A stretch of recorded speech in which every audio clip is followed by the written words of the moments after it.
¿Qué tal? ¿Cómo están? Muy buenas noches, bienvenidos a Panorama Político de Noticiero Guatevisión. Hay muchos temas que tenemos pendientes que tratar acá, lo haremos hasta hoy por la coyuntura, sobre todo un tema que acaparó las portadas noticiosas durante los últimos días y es esta situación de construcción y corrupción que también pues desnuda sobornos que recibieron algunos activistas que estuvieron ahí sí que muy activos, valga la redundancia, en el tema de la lucha contra la corrupción y pues ahora se desnuda esta situación, así que comenzaremos a hablar del tema y para ello hemos invitado a Jaime Villela, él es del grupo Intergeneracional, bienvenido acá, un bloguero también bastante conocido, y también está Otto Ángel, nuestro jefe de redacción, y también Carolina Leverón para hablar del tema. Entonces hablemos sobre esto. ¿Sorprendió o no sorprendió este asunto de que salieran a relucir estos nombres en el caso de construcción y corrupción?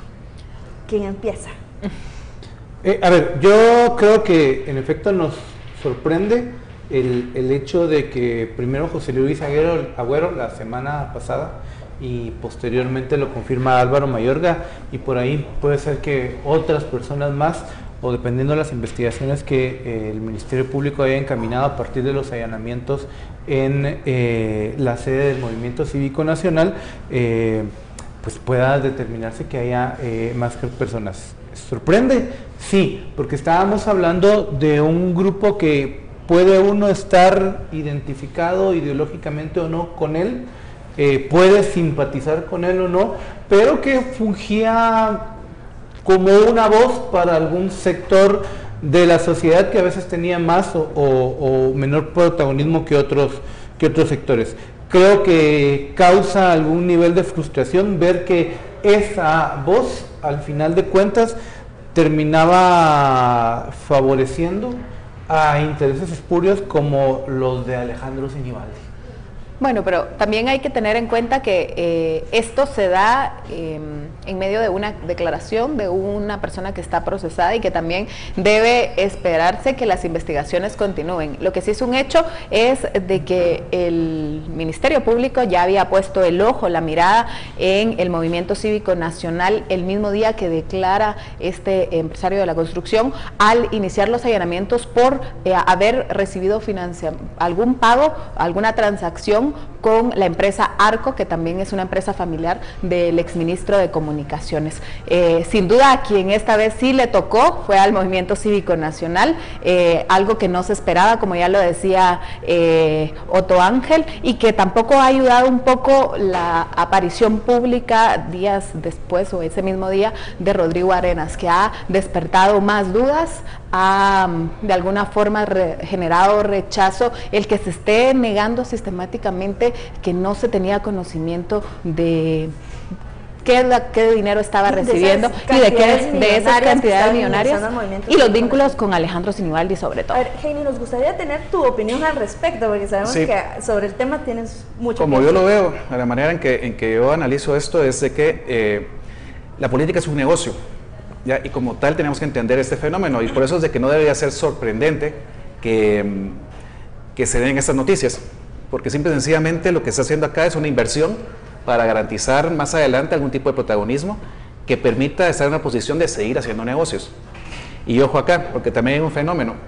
Estamos condenando al MCN de entrada, que yo lo hago también, y estoy de acuerdo con eso, pero estamos olvidando a los mismos constructores. O sea, cuando se está pagando ahí una comisión por el pago, no olvidemos que también está pagando por el hecho de ser ellos los que puedan construir esa carretera, quitándole oportunidades a muchísimos guatemaltecos que son excelentes ingenieros, arquitectos, que pueden crecer con sus empresas, pero que no tienen ese crecimiento porque la obra pública ha quedado en manos de un grupo que sí sabe manejar muy bien el tema de sobornos, de comisiones, etcétera, para poderse quedar con los proyectos. Y en el caso de poder tener acceso a esa posibilidad, se basa precisamente en tener los contactos políticos, y es donde el MSN era una de las piezas que podría en un futuro crear ese contacto para un gobierno. Pero estamos hablando entonces primero de una actuación poca ética, digamos así, de parte de las constructoras, de parte de los funcionarios públicos, pero estamos viendo un intento de cooptar también a no solo los empresarios, sino estamos viendo ahora también que grupos de la sociedad civil, o sea, es momento de replantearse esto también, cómo se puede cooptar de alguna forma con de alguna manera financiamiento a diversos sectores? Es que así es, y es donde has tocado el punto tal vez más importante, y es de que esto tiene que reflejarse en una manera de cómo crear una auténtica democracia. Porque seamos claros, en Guatemala quien no tiene dinero no puede participar políticamente. O sea, para ser candidato en un pueblo, para ser candidato a diputado en un departamento o candidato a presidente, se necesita mucho recurso económico. Y ese recurso económico no viene de gente como nosotros que vivimos al día, por así decirlo, con la mayoría de guatemaltecos, que no podemos venir y decir voy a aportar 500 quetzales, voy a aportar 1000 quetzales para este grupo político. Porque los grupos políticos constituidos ahora en torno al negocio público, ninguno nos representa.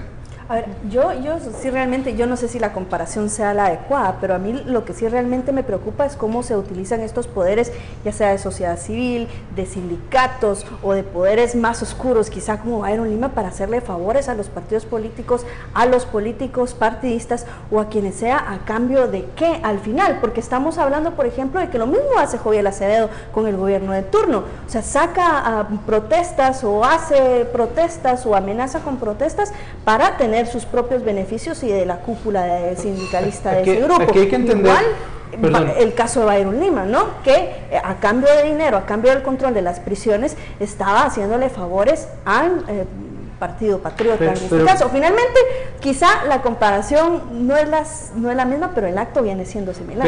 Pero a ver, yo creo que no hay necesariamente que saltarse de un solo el caso de Byron Lima, y hay que entender algunas cosas en este caso particular de construcción y corrupción y el involucramiento de MCN. Primero, el fenómeno no es un fenómeno aislado, como lo planteabas, ¿verdad? Y este tema de los constructores se da en un contexto. Lo último que hemos visto, que son las declaraciones de José Luis Agüero de Asfalwa y del señor Mayorga de CONASA, tienen que ver con una deuda de arrastre generada desde la administración Colom, que propició también una competencia, pero no la competencia ideal que pretendíamos, entre empresas constructoras de capital emergente, no necesariamente el más honrado, con el capital tradicional que estaba acostumbrado a recibir los contratos de corrupción y que financiaron al Partido Patriota.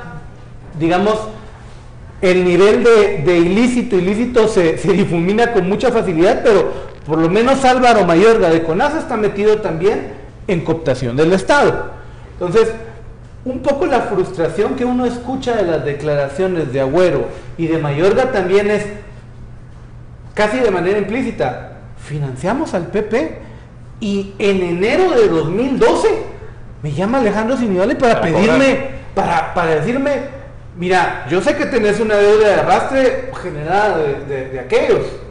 Bueno, y esto es lo que... Y en la cabeza de ellos financiaron para pagar esa deuda de arrastre. Y esto es lo que sabemos, y esto es lo que sabemos. No sabemos también cómo ha funcionado en otros gobiernos, con qué sectores y a cambio de qué, porque incluso si vemos en el gobierno del Partido Patriota, o sea, hasta los narcos financiaron con tal de tener esa deuda de arrastre se fue generando a partir de desastres naturales que la administración de Óscar Bechet y Álvaro Colom dijeron: declaremos estados de emergencia, para dar a dedo, contratemos, damos a dedo y después pagamos. Y no pagaron comisiones. Y aquí solo estamos hablando de constructoras, también hay farmacéuticas y hay en gobiernos anteriores como en el gobierno de la UNE. Eso se repite en todo el escenario, pero ahora hagamos el vínculo con el MSN. ¿Por qué financiar el MSN? Ese es un grupo emergente o qué sé yo. Y la cuestión ahí está en que nosotros tenemos que ver de que el MSN sí maneja la lógica de pensamiento de la sociedad, comienza a tirar ideas. Y yo pongo un ejemplo que he usado últimamente, y es la ciudad de Guatemala, cómo fue planificada los últimos 30 años, para vehículos o peatones. Todos somos peatones, sin clases, no importa qué clase social seamos, todos somos peatones. Pero la ciudad fue planificada para vehículos, fue planificada para un estrato social más elevado. Y hoy que tenemos un problema de exceso de carros, pero ya no podemos ni caminar, no hay aceras, no hay transporte público, y los carros, pues resulta que la clase más pobre también pudo tener acceso a vehículos, y eso es lo que ahora hace colapsar la ciudad. Ahí hay una lógica de pensamiento, y eso se repite con grupos como el MSN, que comienzan a decir lo privado es superior a lo público, precisamente para poder amparar ese tipo de negocios. Bueno, bastante interesante este tema. Ojalá logremos terminar de concluir esta situación en el siguiente bloque. Así que por favor vamos a un corte comercial y los espero en breve en Panorama Político.